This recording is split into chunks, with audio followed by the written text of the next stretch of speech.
So later, I remember my sister. I'm just in this euphoria. I'm just on cloud nine. I don't think my feet have ever touched the ground since. And I remember my sister from all this, before all this happened years ago, years before it happened.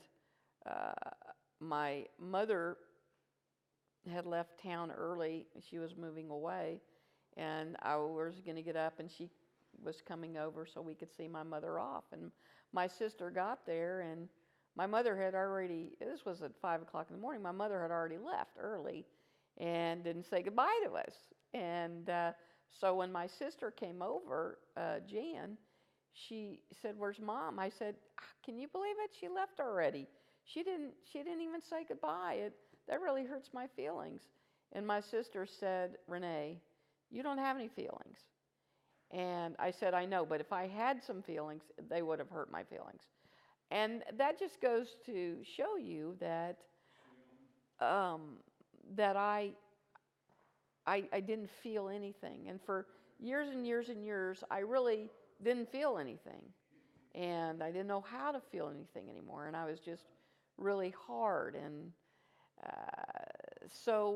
but when I got saved, after that happened, I felt all this love, and all I wanted to do, I just loved everybody. I mean, but I was still struggling with, I was praying to God, teach me how to love again. I felt all this tremendous, incredible love that I had no idea that this depth of love existed. And so I just asked God and prayed. I remember praying after I got saved that God would just teach me how to love again. How awesome was that love that I felt that I wanted to share with other people, but because of my past, that would have to be something supernatural happen, and it did, that would teach me that. To be able to love deeply and without worrying about being hurt or vulnerable or anything like that. So, because we're always self-protecting, we don't say things because we're afraid someone's going to hurt our feelings and things like that. So we care more about ourselves than we do other people. So most of the time we keep our mouth shut because it's basically about us.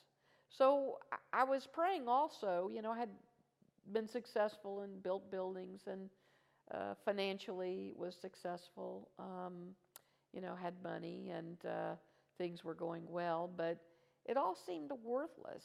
It all seemed empty. It all seemed, what was I doing? How was I making the world a better place? How was I pleasing God? How was I loving people with what I was doing? Well, I wasn't.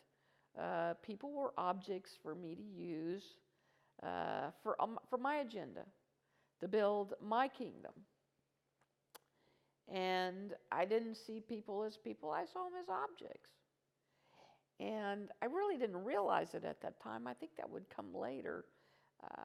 As I prayed, I wanted to use all my resources and the talents that God had given me to please Him, to live for Him, to glorify Him. And I didn't know how to do that.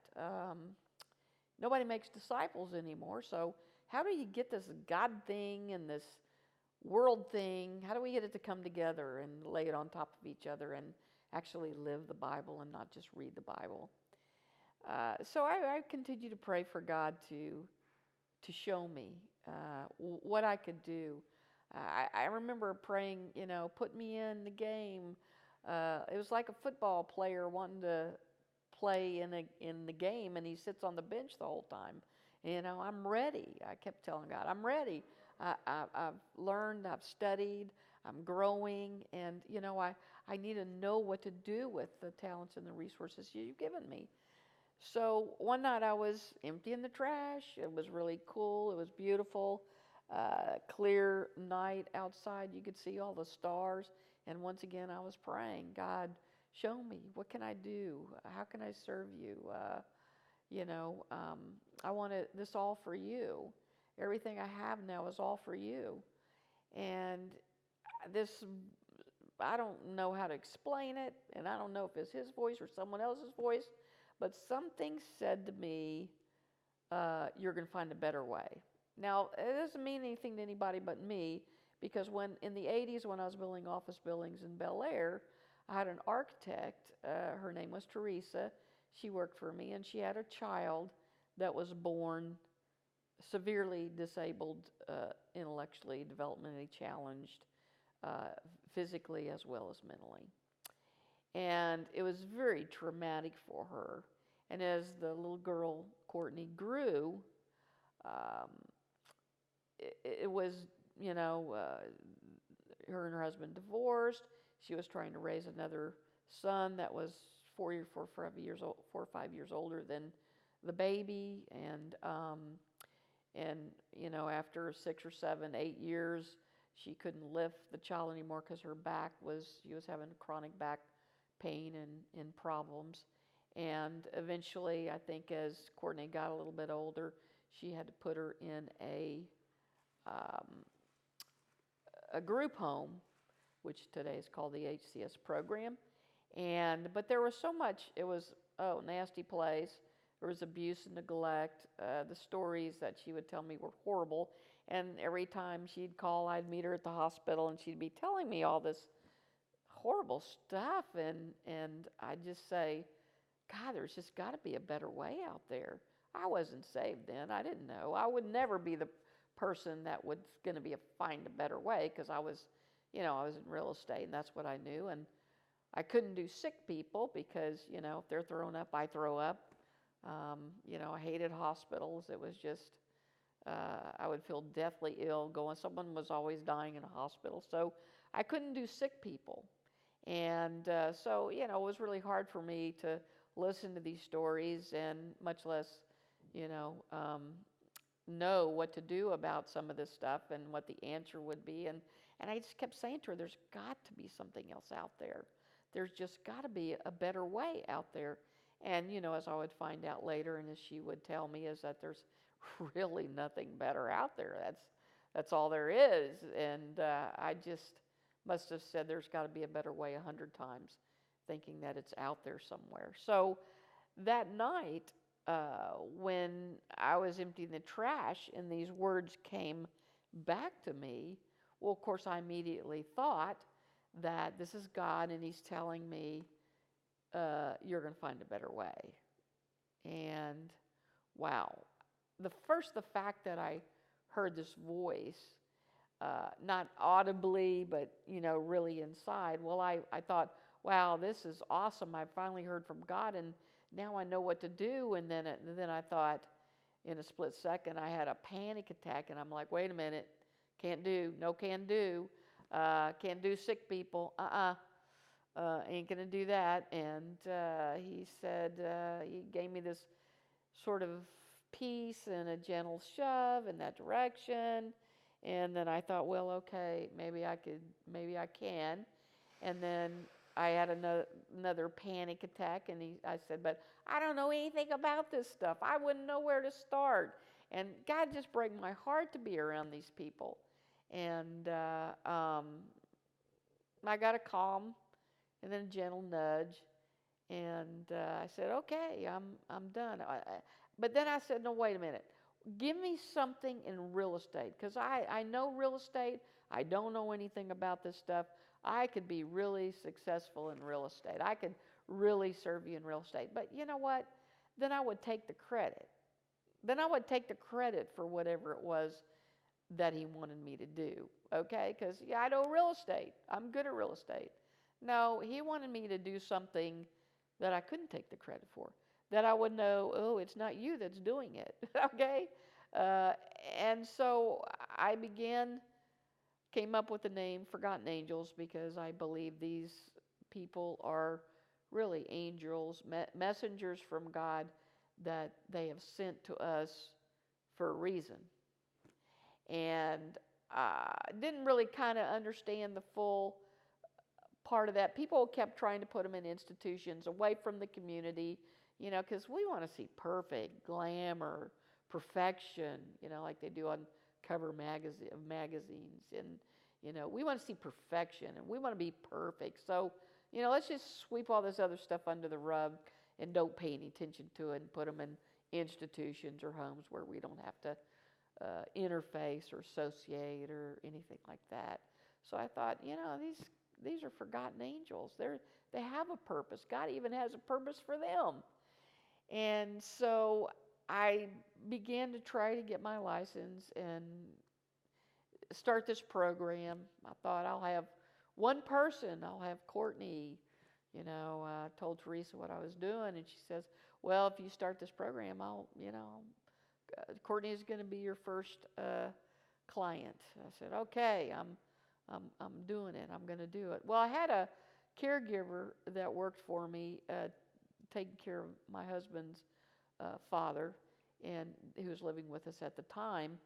And she kept hearing stuff about forgotten angels. And I'd been trying to get my license in for a year, and nothing seemed to work, and I didn't know anything about it. I didn't know anybody that knew anything about it. And I had this big manual and all these applications to fill out and things like that.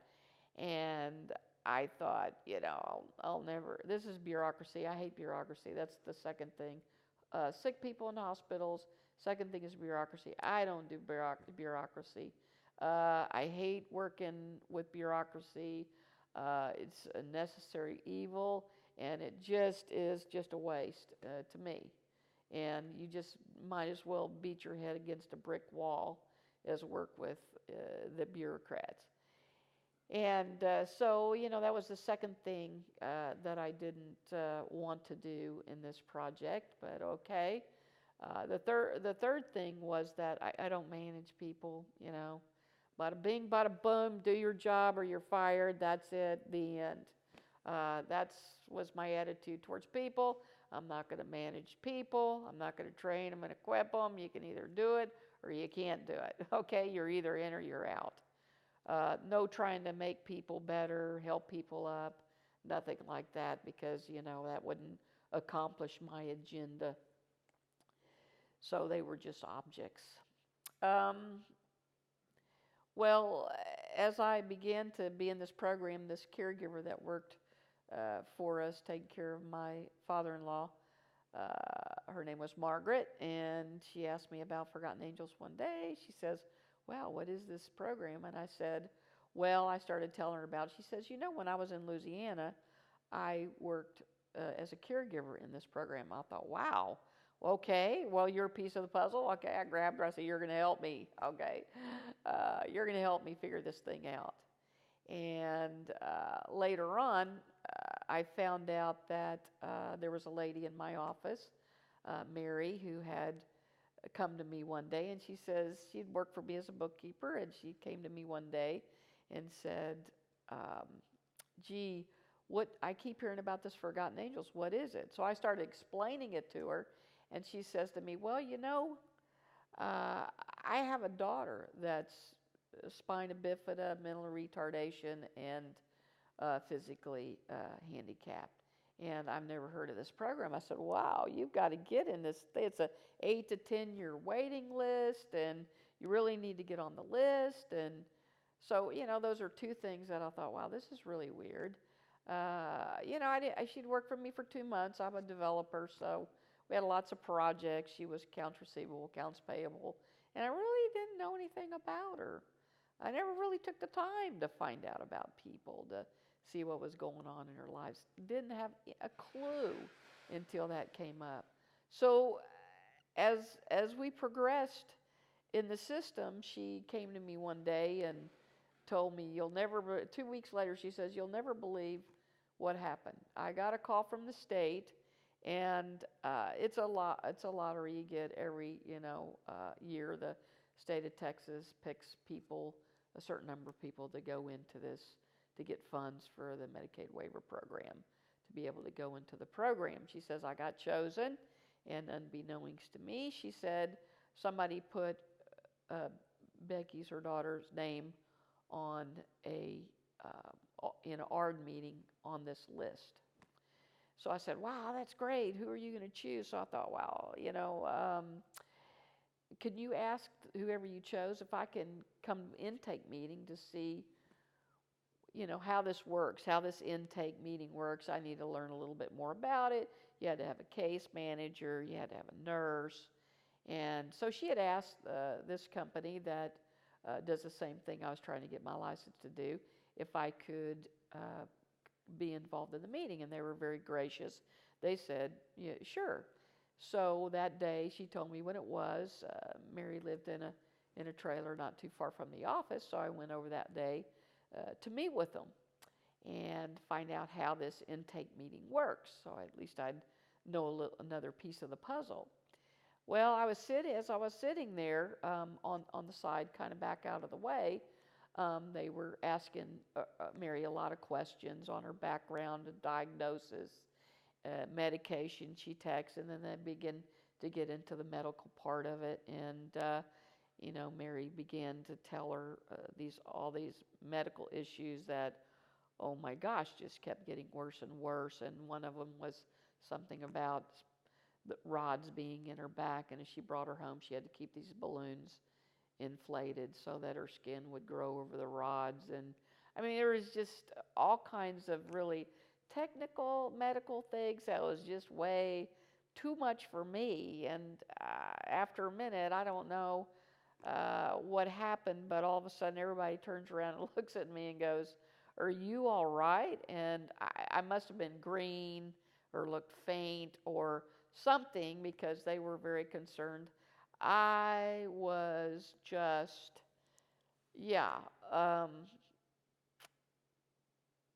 I told them I had to take this call, and I went out on the porch, and I just cried. I said, God, I can't do this. There's no way I cannot do this. That was it. For me, that was it. I knew that I could not do this. So I came back in and I said, I have to get back to the office. There was a call, and, there's a problem, and I need to go take care of it. So I went to the office. Mary came later, and I just told her I can't do it. And she encouraged me to go on, that they really need something like this. And I really prayed, and I told God, I said, there's no way I can do this. There's no way I know anything about it. There's no way I still, to this very day, I still don't really know anything about it. Never could do it in my own strength. Had to really totally rely and depend on God. A lot of people, they die. They have a lot of illnesses, a lot of sickness, a lot of problems. And so God is really, wow, it's supernatural, because I couldn't do this.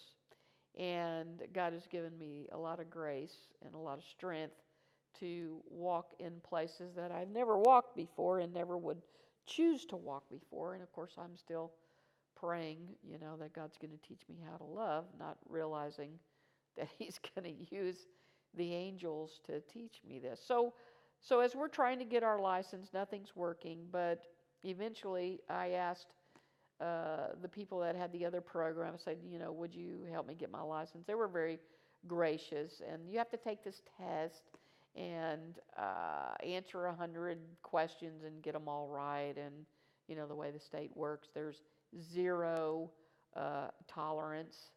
But they help you. If you can get 90%, they help you the rest of the way. So they helped me. It was many, many, many months of going through, trying to put everything together to get everything they needed and get it submitted. And then we waited and waited and waited for a response from the state. A couple of months before Christmas, we got a call, and of course, everybody in my offices, they knew I'd been working on this for a year or more, and they were excited and came to find me and tell me it's the state. So everybody's listening to the phone call as I answered the phone, and they said, wow. The lady said, well, I don't really know how to say this. And of course, I'm thinking, yeah, well, nobody's ever done this bad, and, I hate to tell you this, but you're not going to get it, and you didn't pass. But she didn't say that. She said, this has never happened before. And of course, I'm expecting nobody's ever done this bad before. But she said, yeah, this has never happened before. They said, you have got 100% right on the answers in the application and all the 100 things that were asked. And, I thought to myself, because when I took tests in high school, I barely passed. But I thought to myself, would God make a 99? If he's behind this, would he make a 99? No. Okay, so I just kept getting confirmation that, okay, I'm going the right direction. The doors were opening, and okay, I still don't know what I'm doing, but I'm just going to keep going forward. Didn't know what I was getting into, but I'm adventurous, so I'm going to get into this. Well, so they said, okay, it'll probably be a few months, and you'll, after the first of the year, get your license. Okay, I'm thinking I'm going to get one house, I'm going to have one client, and I'm going to have to hire a nurse and a case manager, and we'll just figure it out from there. And, well, something happened that with the program and people that helped me, and they were going to lose their funding, which would put them out of business.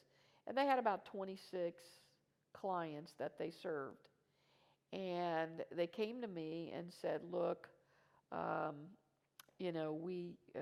this has happened, and we're losing our funding, and we can't stay in business. And would there be any way that you could loan us $150,000 so we can, try to resolve it and appeal this decision and so on and so forth? And I thought, well, they were gracious and they helped me, and they said they'd pay it back. And I thought, well, I'll see what I can do. So they left, and I asked Nita, my accounting bookkeeper, office manager, could we get together $150,000? And just let's see what we can do the next couple of days. So she said, well, it's really going to be hard, and how are we going to make payroll and things like that? And because the developer's always broke, you got a lot of overhead until you get a project finished, and then you get some profit out of it, and then maybe get all your overhead paid back. So we managed to figure out where we could get it, and I called them and I said, let's meet Friday or whatever day it was, and I think we can, I might be able to come up with the money. Well, before the meeting happened, I got a call from my CPA, and he told me that I owed another $150,000 in taxes to the IRS. So I thought, wow, this is not good. Now I'm not going to be able to help these people, and well, it is what it is. So they came in that Friday, and we're just making small talk. Hi, how are you? And I'm trying to figure out how to tell them that I can't help. And while we were just talking and greetings and small talk, Nita came to the conference room door, and she says, she has this envelope in her hand, and she says, come here, I need to talk to you a minute. And so, I'm thinking, wow, why is she interrupting me? I'm fixing to tell these people some really bad news. I'm trying to focus on that. She calls me out in the hall, and she steps out, and she gives me this envelope, and she says, open this. And I opened it, and it was a check for $150,000 from a partnership that I had gotten involved in years ago. They had sold the property, and that was my share of the profit and my money back from this deal. It was $150,000. $150,000 they needed, $150,000.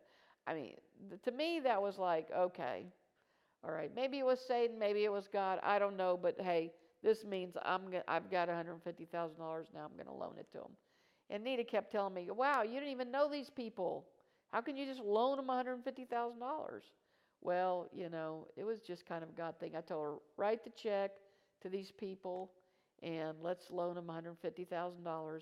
And again, she says to me, how are we going to make payroll? It's coming up next week. I said, I don't know, but the way things are going, I'm just going to have to trust God for it. And of course, I was worried about it. I didn't know how to do this trust God. That was easy to say, but like, how do you do it? And so as it turned out, their program, they were struggling with the program, and came to me and said, well, look, you're getting your license, so how about we go ahead and just transfer all the people, to your program, and when we get and we'll run your program for you. Oh, thank you, because I didn't know where to start. I didn't know what I was doing, and now these guys want to run my program. Okay. So I kept going, and eventually I did get paid back the $150,000, but we didn't start with one client. We started with 27 clients. Courtney and their 26 clients, and of course it grew to now today, I think it's over 120. But as the program, as I got involved in the program, and I went to, the day hab, and I met with the clients, the angels, it's a different world that they're in. They're very trusting, and they're very loving unconditionally.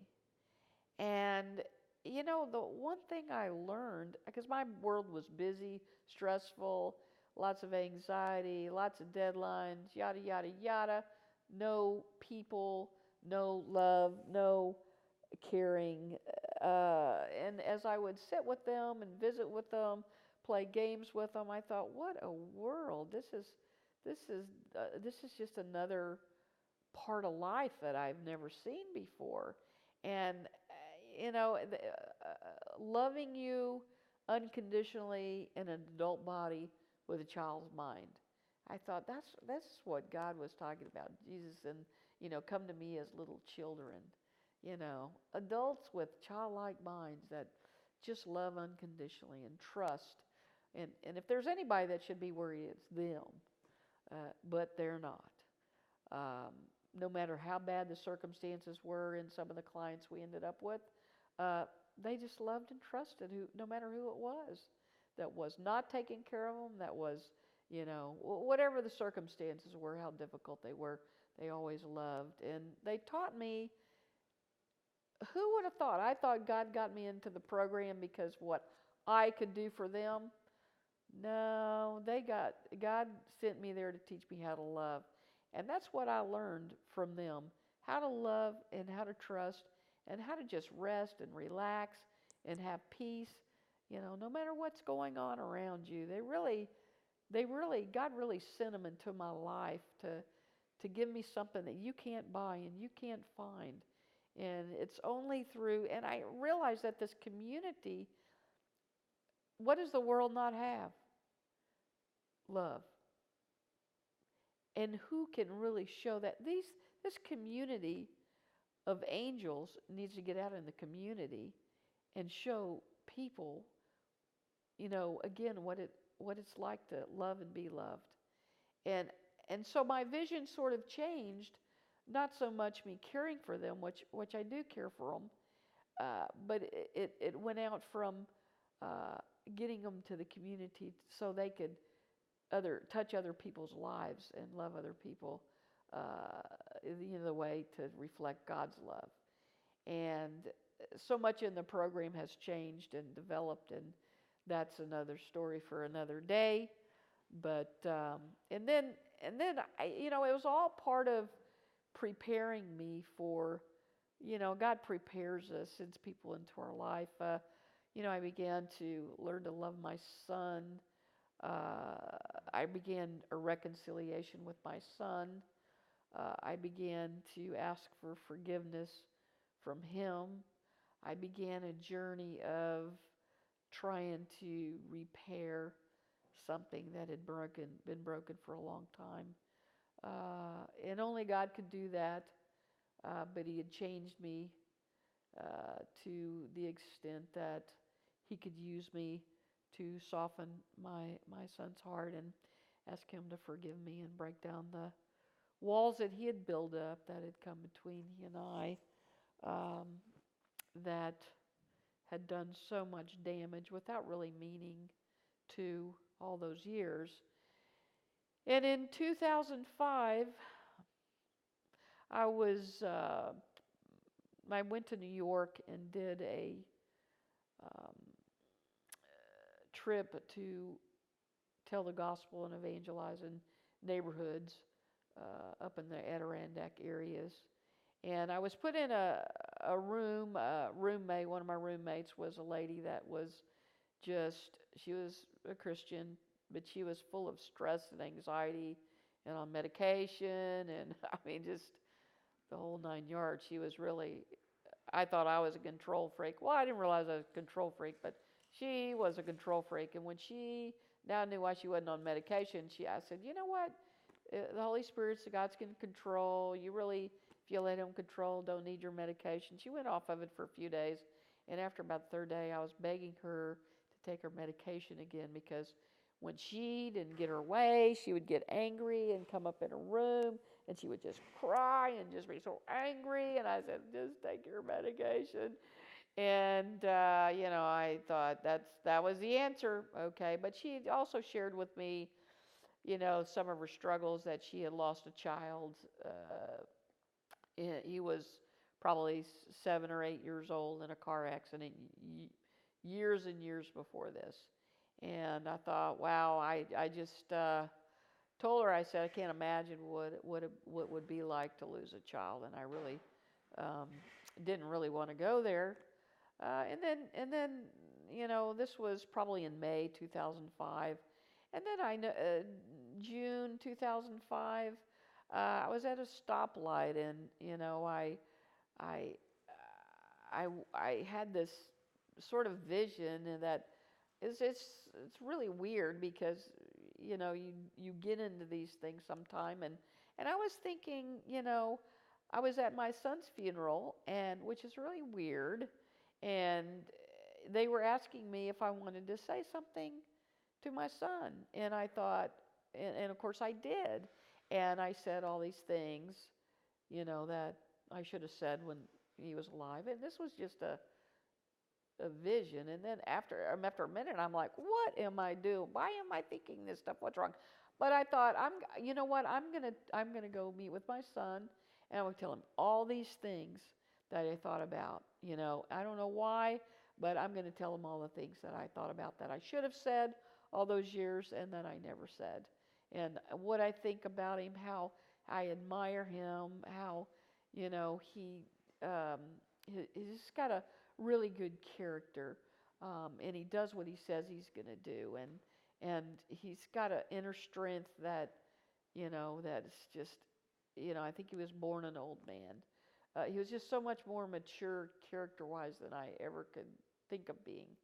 I never told him all these things, because I was too busy trying to get him what I wanted him to be, and not seeing who he was and how God had really made him this special kid, and not really looking at his heart.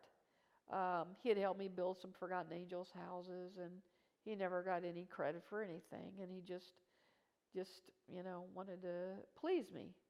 And it's kind of like my mother. You could never please her. And so I guess I could never please myself, so that's kind of how you are towards other people. Nobody could ever please you. And so he grew up, that way. And I just wanted to tell him that. And so I did. And, I don't know how God used it, but I knew I needed to do that to help reconcile, our relationship. And I got with him, and asked him to, forgive me, and talked about areas in his life that I had hurt him. He didn't want to talk about it. You don't want to talk about those things. Oh, that's all over, that's gone. No, it's not, because it's still affecting your relationships with other people and between us too. So we spent time, and I drug it out of him, and of course we cried and we hugged, and we hurt, and you hurt for your kids. I didn't justify what I had done, because my son was hurting, and that's all that mattered. Was I was hurting if he was hurting. Didn't matter the reason. I didn't need to justify it. So I think that went a little ways towards maybe Who knows? Um, and then 2005 September came. Katrina was happening. People were dying. I prior to that had, I just tell people about Jesus, and there were a couple of ladies that at different times whose daughter, months before, had been depressed and suicidal, and one would call me and say, "Oh, would you please talk to my daughter? And she's been in bed for 3 days, and she's suicidal." And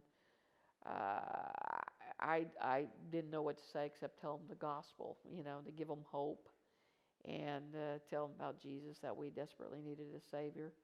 And of course, I'd get there and find out that the girl young lady in her 20s, was bipolar. I didn't know what that was.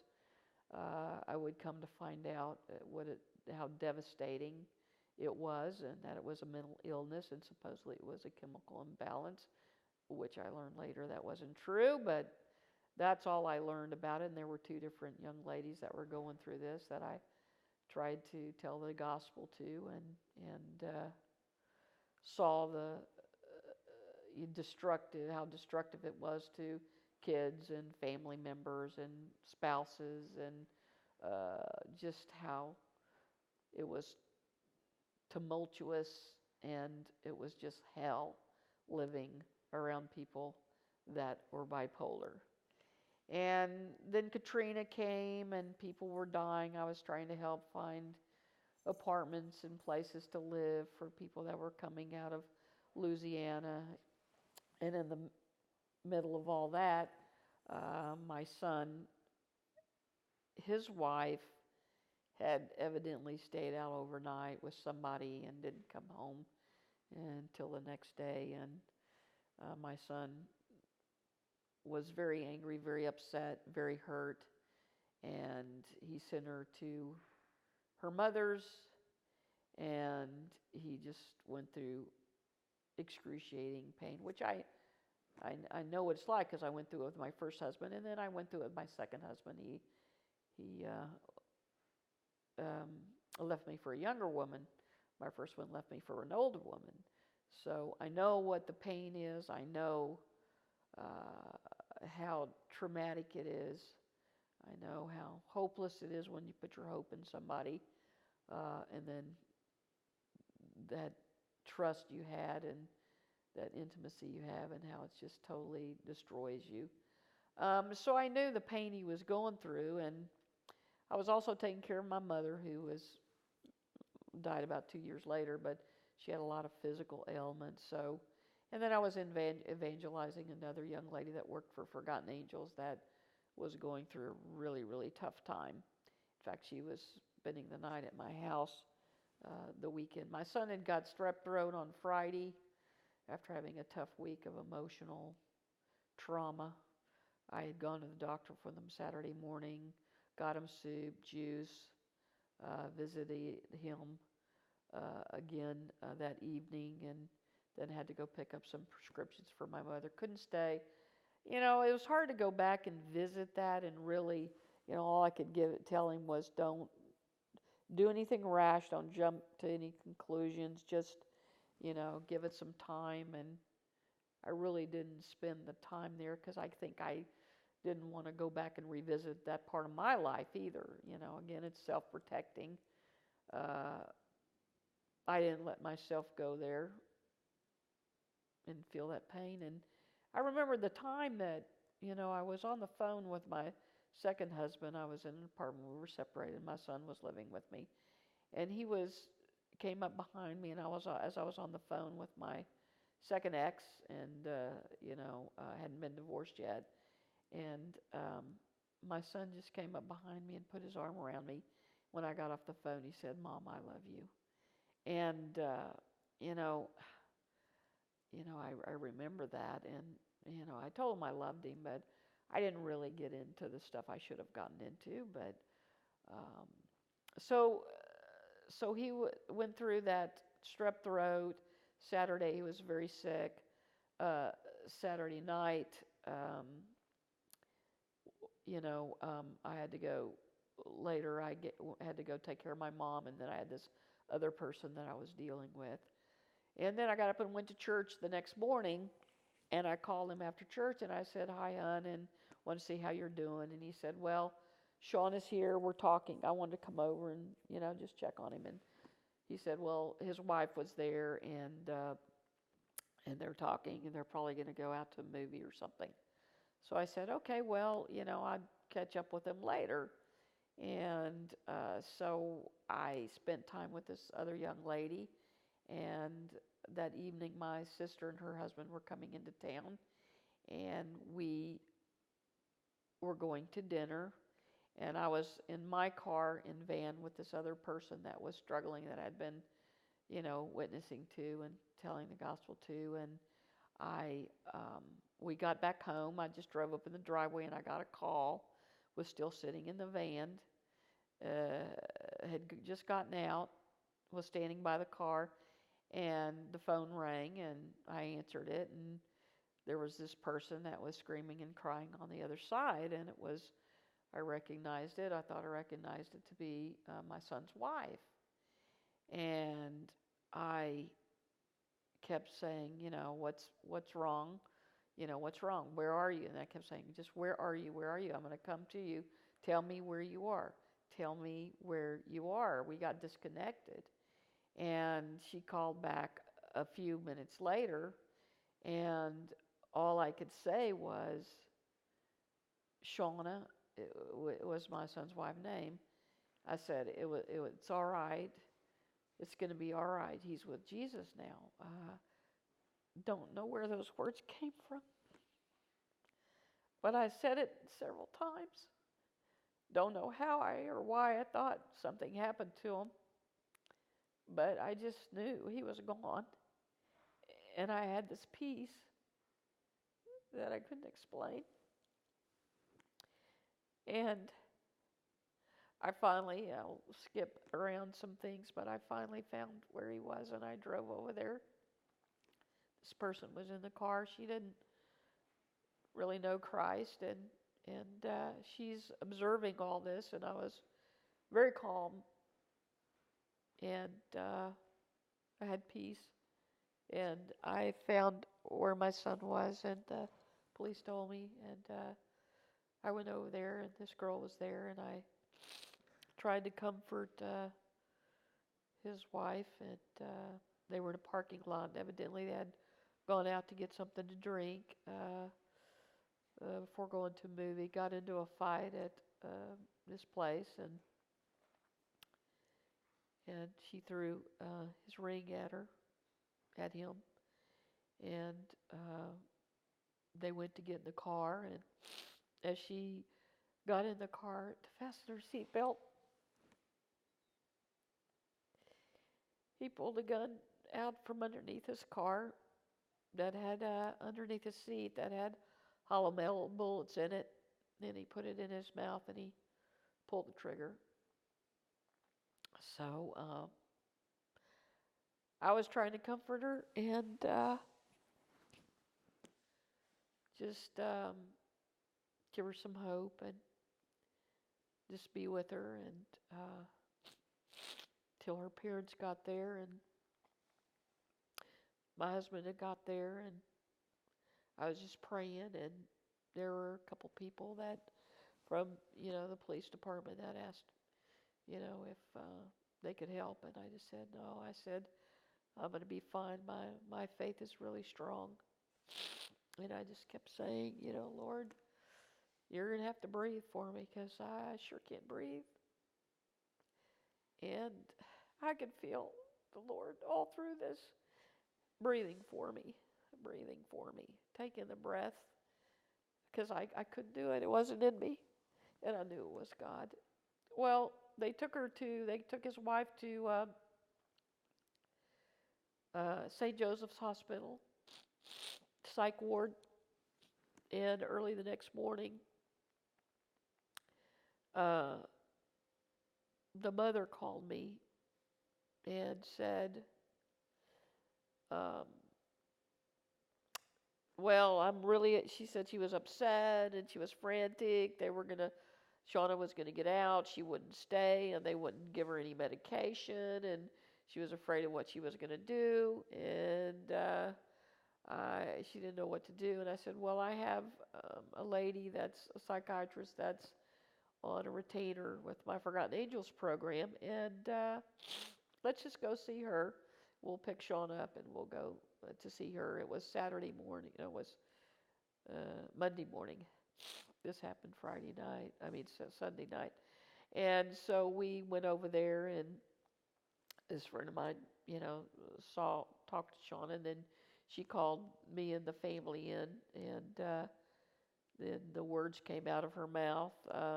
She's bipolar, and I think she said she was schizophrenic. I don't know. After the words bipolar came out of her mouth, I was kind of in shock and just realized my son had been living in hell.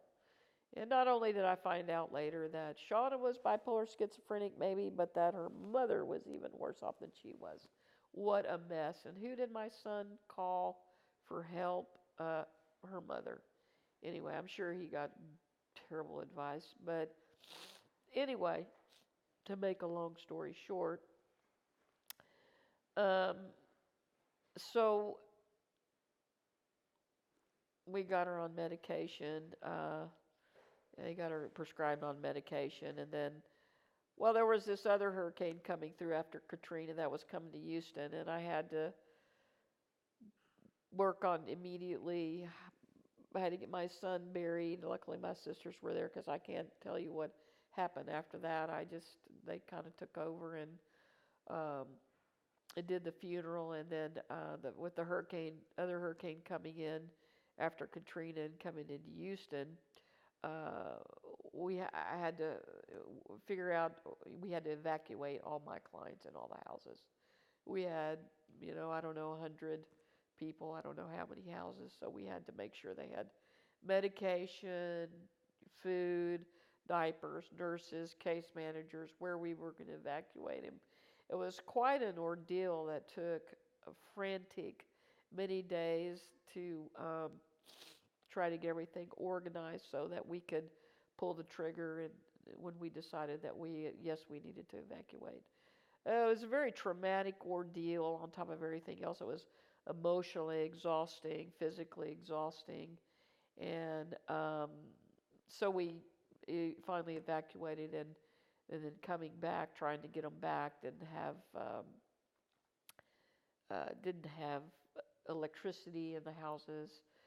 Was finishing an apartment project, and one of the 6 units buildings had electricity that we bought a bunch of mattresses, and at least we could feed them, and it was better than where they were in a gym somewhere, sleeping on the floor on mattresses. So we put them in there, and then eventually got them into the house a week later when it came on. I was exhausted.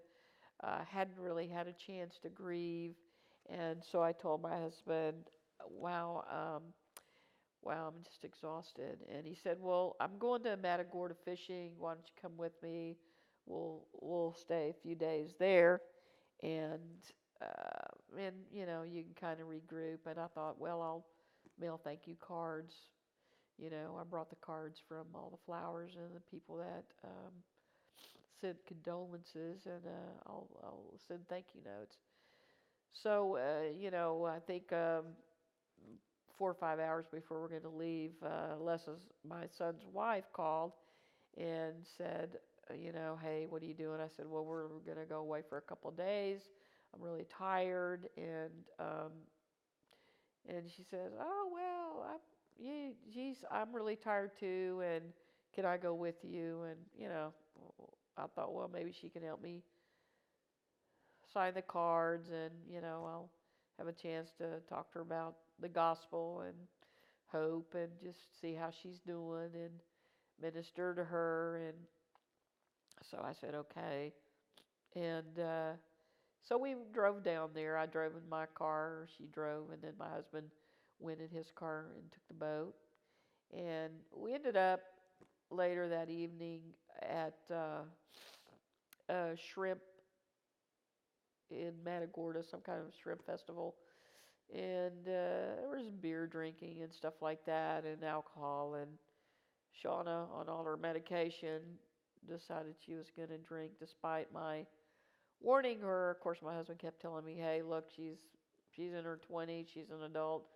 You know, it's not your business." And well, it was my business because I didn't want anything to happen to her and have to tell her parents. And so I said, "Well, we want to go to dinner." So I said, "Well, let's just go to dinner and then we'll go back to the condo." And she said, "Oh, I'm going to stay here." Well, nobody knew anybody there, so I don't know why she wanted to stay there.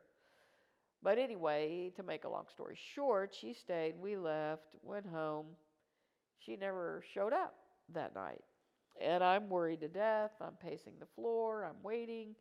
It's 2 o'clock in the morning. I'm exhausted. I'm emotionally spent. All I could think is somebody probably murdered her. She's in a ditch. How will I tell her parents?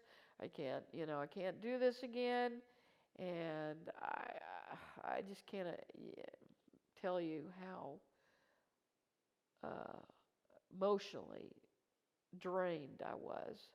And finally, I'm out looking for my car, thinking, maybe if I could just find the car and figure out what happened to her. It's a very small town. Maybe I'll go to the police station. I don't know.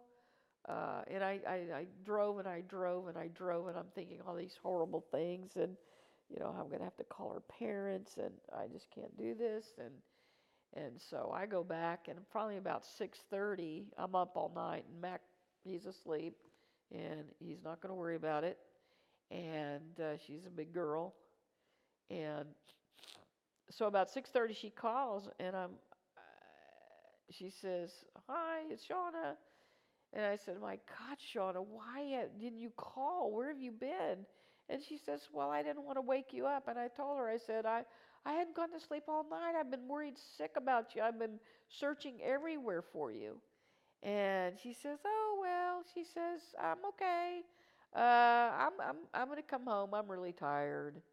I said, "Well, when you get here, we're going to talk." Well, she came home and she just wouldn't talk to me. She just said she was tired and she was going to bed. Well, a little while later, Mac gets up. He's having coffee. I said, "Mac," I said, I can't do this." I told my husband, I said, "I'm exhausted. I was worried sick. I've been up all night. I can't do this. I got to go home. I want to get away. I just can't deal with it right now." And he says, "Well, okay." He says, I'm going to let her rest for a while, and at noon we'll pack everything up and I'm going to head back home too. Because I told her, I said, I told him I can't be responsible for her. I just can't be responsible for her. And so I'm on my way home. It's about a 3-hour drive, I guess. And I get probably an hour away from Houston. And my son's half-sister calls and asks me, "Is Shauna okay?" And I said, "Yeah." I said, "Why? Yeah, she's fine. She's with," and she asked me, "Well, where is she?" I said, "She's at the condo with Mac. She's fine. She's resting. She was out all night, whatever." And she says, "Are you sure she's okay?" And I said, "Look, what's going on?" And so she tells me that her friends are texting her saying, "What's going on with Shauna?" Shauna's sending everybody texts that she can't do this anymore and that she's going to take her life, and et cetera, et cetera. And I'm thinking, oh my God. So I call my husband and I say, "Look, is Shauna okay? Is she?" "Yeah, oh yeah." He says, "She's in the shower." I said, "I need you to check and make sure she's okay. Call me back." And so I didn't hear from him, and I didn't hear from him, and I didn't hear from him, and I kept waiting, and I'm still driving to Houston. Finally, 45 minutes later, he calls me. He says, "Well," he says, "I waited for her to get out the shower, then I didn't hear anything, and I knocked on the door. She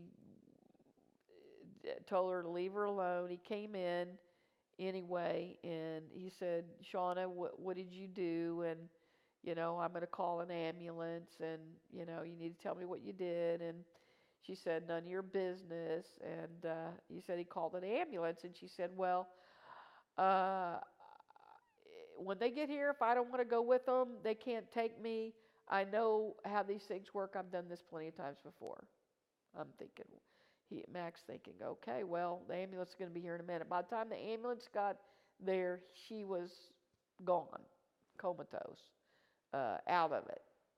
It turned out she had taken a bunch of her medication, and uh, and so the ambulance took her to a small hospital nearby, and Mac I called me and said, yeah, here's the deal, here's what happened, and here's what hospital she's at. And so I have to call her parents, tell them what happened, tell them the hospital, and I'm turning around and I'm going back to the hospital. And on the way, my husband calls me and says, well, she's convulsing really bad and they're not equipped. They don't know if she's going to make it, and they're going to send her to a hospital in Corpus Christi. So I call her parents, I tell them what's going on, tell them they go to the hospital, which hospital in Corpus Christi.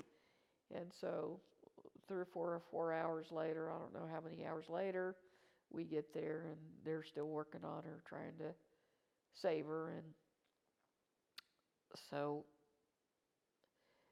the next day, um, she finally comes out of it, and it's evening, and she thinks the TV's talking to her and that there's somebody in the window so I'm thinking, it's that medication. And so I'm asking the doctor questions and out in the hall, and he says no. He says it's her mental health issues, not the medication. So wow, I said okay. And so her mother is so upset, and she doesn't know what she's going to do, and she's probably going to try to kill herself, and they don't have any insurance, and la la la la la, and they're broke, and they don't have money, and what are they going to do with Shauna? They can't, whatever. And so I think, okay, well, there's supposed to be a really good clinic and a miniature clinic in Houston. It's about $1,000 a day, and I thought, well, my son will want me to help her regardless of the situation. So I thought it's the right thing to do. And so I said, I'll put her in there for a month, and hopefully, that'll help. So she was in there for a month, and nobody would ever give me any information. I'd go there to visit, and I'd tell her the gospel. I'd bring a Bible, and talk to her about Jesus. And then she gets out, and her mother wants me to pay off my son's house, pay off his car, basically give her some money and all this other stuff. I said, well, I'm not gonna do that, And I paid the bills for a while, and for about 4 or 5 months until she could get the things situated and decide what to do, and so on and so forth. The house was um, it went to us because it was community property, so it went to his father and myself, and I gave her, when I sold it, I gave her the money that was from it, whatever I got, to help her get on her feet. And the mother's really angry at me. She's calling and saying, how horrible my son was, and that he messed around on her, which none of it was true, because I heard later from his friends that she was just a mess, and that all the things that had happened while they were married, and she did all the things that her mother was saying, and she was trying to make me feel bad and feel guilty. But I told her, I said, I know you're just you're upset. There's a lot of stuff that's going on, and I've tried to tell her about the hope we have in Christ, and just lead her to Christ and away from all that mess she was going through. And she was in worse shape than I think her daughter was. Anyway, our daughter goes to Vegas and pretty much parties with the money It eventually ends up a month later meeting somebody and moving up to Minnesota. She was Muslim, and the father was Muslim. The wife was from here and supposedly raised Baptist, but had let him grow up Muslim because he was such a nice guy. In the meantime, the father's dying of heart failure. His kids were either drug addicts or mental health or, problems. And one was an alcoholic and a drug addict.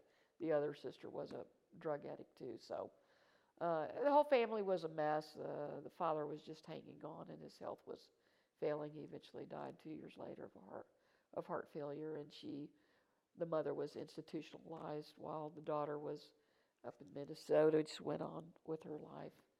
And I really have never heard from them, but continue to pray that they will come to know Christ. And suicide is a terrible solution, and it's a permanent solution to a problem that's only really temporary. And it's a dark place to be in. And so now my ministry is to young ladies that, are struggling with mental health issues, depression, and drug addiction, mental health issues, drug addiction, and just people that are struggling in marriages, to help them grow in Christ, come to know Christ, and so they won't be in a place that I was in, where they're 48 years old and have all these regrets. And so that's really become a ministry, and God has brought a lot of joy into my life, giving people the answers that, I didn't have or I didn't want to hear growing up. And it's kind of, one of those paradoxes where, God will use the worst things to bring about the best thing. He used the worst thing that could happen to mankind, which was Christ being, God being beaten, mocked, and nailed to a cross, was the worst thing that could happen. And it brought about the best thing that could happen for mankind, and that's our salvation, our hope. So you see the paradox in our relationship and living. You see the worst of man, the best of man, in a world that is slowly but surely the light is going out, the light of Christ. We're the hands and the feet of Christ, and we're ambassadors of Christ, and we need to be building His kingdom instead of ours. C.S. Lewis one time said, "I believe in Christianity as I believe the sun rises and sets, not only because I can see it, but by it I can see everything else." And you see through God's eyes, through Christ's eyes, the truth, the reality of what's going on in your life and in the whole world. And when you look through that lens, you have a human observation, but without a biblical interpretation, your life will be a mess. And so, renewing your mind and changing the way you see things, and growing you, and giving you a heart, for people and a heart for God, everything changes. There's always a bright light, and you're full of joy, overflowing with God's grace, that you can be merciful and graceful and love other people unconditionally where they are, and just try to plant the seeds and be the light in people's life to give them hope and point them in the right direction. So that's kind of a little bit of my testimony, a little bit of my life, and God continues to put me into challenging situations that I can. The last thing was stroke. In January, 10 months ago, I had a stroke, and it's physically very painful. The nerve endings, the muscles, my right side, I have a hard time walking, hard time doing anything with my hand. I can only sleep on my back, can't hardly get out of bed. a lot of things I can't do. But through it all, you see it maybe as it's bad in one way, but I'll tell you what, it makes us more dependent on God, and it gives us more joy in that we can see how God is changing us more into the likeness of His Son, that we can shine that light, and that we can just be instruments in the hands of an awesome God and an awesome Redeemer that wants to reconcile a relationship, us to Him first, and then use us to reconcile the world to Him, and show us what it really is like to do real relationships, real deep, intimate, loving relationships, where we allow ourselves to be vulnerable so that we can be open and loving to people. And that's my story, and I'm sticking to it. So, love you, and I pray that God will reveal Himself to you. I pray that He'll put a hunger on your heart to come to know Him, and that you will seek Him. The Bible says if you will seek Him with all your heart, that you'll find Him. So God bless, and Merry Christmas. Bye.